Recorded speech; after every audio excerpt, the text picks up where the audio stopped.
নমস্কার বন্ধুরা, রাধে রাধে। এবার জন্মাষ্টমীর আগে এই গোপাল বিগ্রহ অঙ্গরাগ করা হয়েছিল।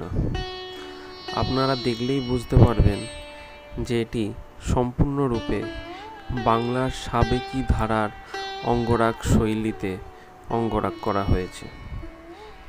আরও ভালো করে যদি বলি তাহলে নবদ্বীপের ধামেশ্বর মহাপ্রভু আদি বিগ্রহগণের অঙ্গরাগ শৈলীর বৈশিষ্ট্য আপনারা এতে খুঁজে পাবেন। এর আগেও আপনারা এই শৈলীতে আমাকে আরও কয়েকটি গোপাল বিগ্রহ অঙ্গরাগ করতে দেখে থাকবেন।